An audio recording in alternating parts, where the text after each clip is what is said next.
Resuming debate, the honourable member for Vancouver Kingsway. Thank you, Madam Speaker. I'm pleased to stand and speak on the Budget Implementation Bill C-38 on behalf of my constituents in Vancouver Kingsway, but I think on behalf of all Canadians who want to see democracy, accountability and sound fiscal planning for a fair and prosperous Canada take place.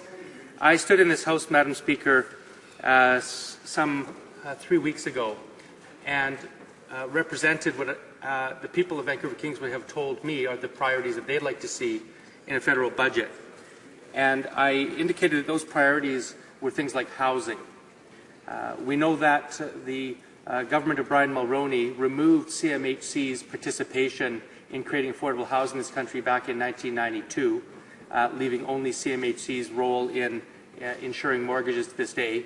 And we also, of course, know that the Liberal Party promised on 3 successive elections to restore the federal government's role in housing in this House and never actually delivered that. So this leaves Canada as one of the only G8 countries that does not have a national housing policy. The people of Vancouver Kingsway said that they needed childcare. Working parents, single parents in particular, have said time and time again to politicians in this country that they need an affordable, accessible, quality childcare system in this country that not only will help them raise their children, take care of our young people to make sure they have good starts in life, but also return an economic benefit that has been estimated at between $5 and $7 for every $1 of investment. We know that childcare is one way to unleash the full economic potential of millions of Canadian families so that they can actually participate in the workforce. People of Vancouver Kingsway told me that they wanted to see meaningful and immediate action on the environment because they know that there is no dichotomy between the economy and the environment. People that are thoughtful in this country know that the environment is the basis for all economic activity in this country. And only the most short-term, blinded people would think that not taking care of our environment is some way to develop our economy. The people of Vancouver Kingsway told me that they wanted to see a meaningful jobs strategy in this country, not jobs that are part-time or service sector or are temporary, but jobs that actually one can raise a family on. And the people of Vancouver Kingsway told me that we want to see a budget that takes care of our seniors. Now, Madam Speaker, what I see when I've reviewed Bill C-38 is a bill that I'm sorry to say I think fails in every one of those aspects. There is no national housing plan in this budget. There is no national child care plan in this budget. Far from taking care of an environment, and as I'll talk about in a few minutes, this budget bill contains one of the most destructive programs of anti-environment policy that I think this country has witnessed. In terms of jobs, not only does this budget not provide any meaningful program for jobs, but actually it's going to see some 19,000 public servants lose their jobs. So this is a job destroyer. And in terms of seniors, what do the seniors of this country see? They see this government introduce a provision that will see seniors starting in 2023 have to wait 2 years longer to receive their old age security, which puts in jeopardy the retirement of, I would argue, millions of Canadians, including any Canadian that's under the age of 54 right now. We see a massive 421-page bill which not only contains implementation of the 2012 budget, but that has many provisions on traditional non-budgetary matters. Those are buried in this bill. We see fully 1/3 of the budget bill is dedicated to environmental deregulation. A major narrative in this bill contains removing powers of the Auditor General, removing many bodies from Auditor General auditing.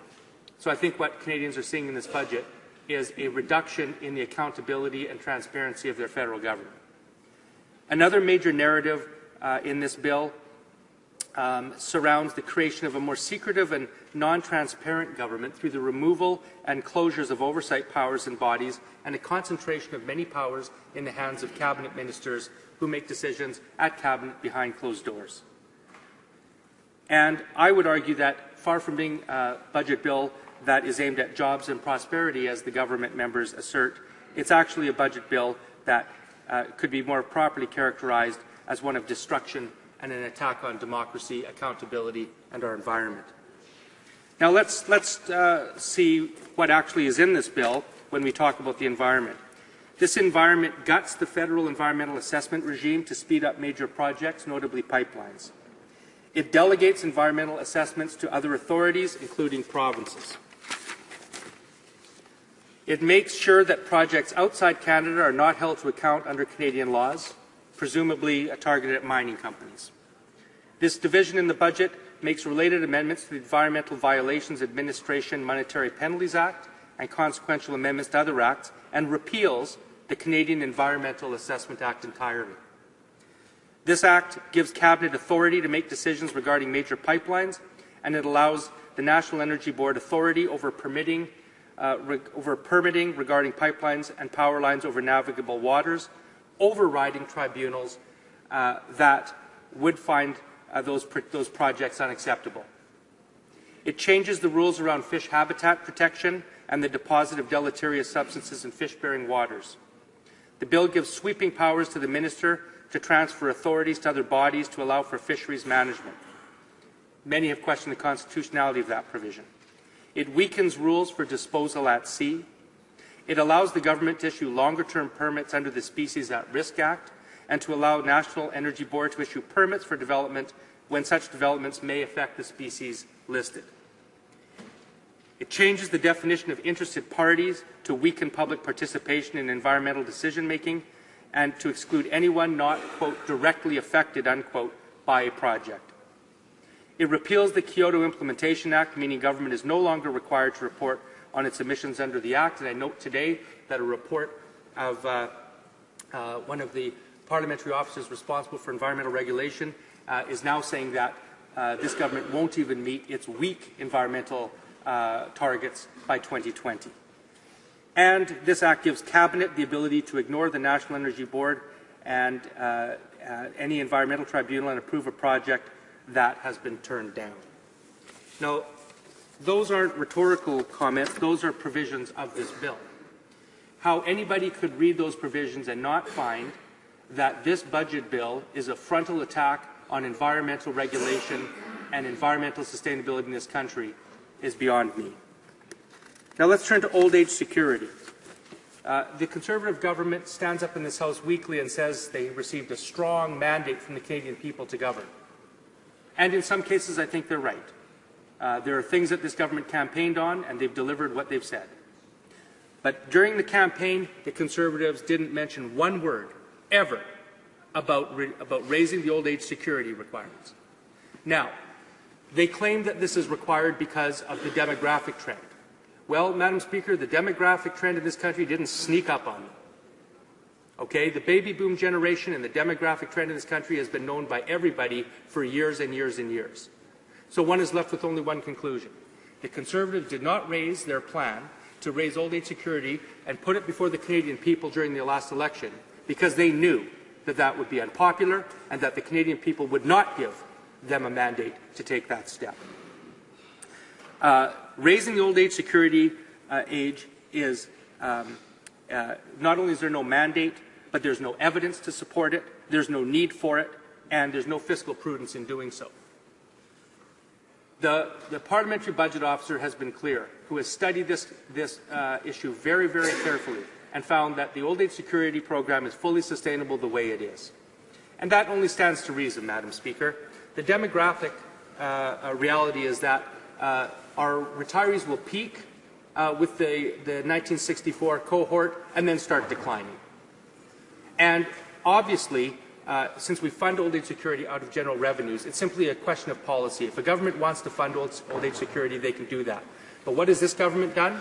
They have cut somewhere between $25 and $50 billion of revenue every year over the last 5 years by reducing the GST 2 points and reducing corporate income tax. And then the government says, well, we don't have enough money to pay for old age security.